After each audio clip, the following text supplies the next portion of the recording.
ആറ്റിങ്ങൽ ഇരട്ടക്കൊലപാതക കേസിൽ പ്രതി നിനോ മാത്യുവിന് വധശിക്ഷയിൽ ഇളവ്. നിനോ മാത്യുവിന്റെ ശിക്ഷ ഹൈക്കോടതി ജീവപര്യന്തമാക്കി കുറച്ചു. പരോളില്ലാതെ 25 വർഷം തടവ് ശിക്ഷ അനുഭവിക്കണം. രണ്ടാം പ്രതി അനുശാന്തിയുടെ അപ്പീലും കോടതി തള്ളി. അശ്വിൻ പാലാടി കൊച്ചിയിൽ നിന്നുണ്ട് വിവരങ്ങളുമായി. അശ്വിൻ, എന്താണ് വിശദാംശങ്ങൾ? ഗോപികൃഷ്ണൻ 2014 കേസിനാസ്പദമായ സംഭവം. തിരുവനന്തപുരം ടെക്നോ പാർക്കിലെ ജീവനക്കാരായിരുന്ന അനുശാന്തിയും ഒപ്പം നിനോ മാത്യുവും പ്രണയത്തിലായിരുന്നു.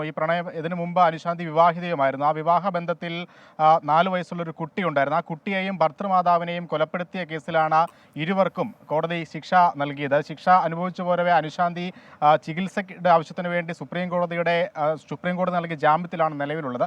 അതിനിടെയാണ് ശിക്ഷയിൽ ഇളവ് ആവശ്യപ്പെട്ടുകൊണ്ട് ഇവർ കോടതിയെ സമീപിക്കുകയും ചെയ്തു. അതിലാണ് പ്രതി നിനോ മാത്യുവിൻ്റെ ശിക്ഷ, ഒന്നാം പ്രതിയുടെ ശിക്ഷ, വധശിക്ഷ അത് ജീവപര്യന്തമാക്കി കുറച്ചത്. 25 വർഷം പരോളില്ലാതെ ഈ ശിക്ഷ അനുഭവിക്കേണ്ടി വരും. ഒപ്പം രണ്ടാം പ്രതിയായ അനുശാന്തിയുടെ ശിക്ഷ ഇളവ് ആവശ്യപ്പെട്ടുള്ള ഹർജി കോടതി തള്ളുകയും ചെയ്തിട്ടുണ്ട്. എന്തായാലും ഇതുമായി ബന്ധപ്പെട്ട ഒന്നാം പ്രതിക്ക് മാത്രമാണ് ശിക്ഷയിൽ നിലവിൽ ഇളവ് നൽകിയിട്ടുള്ളത്.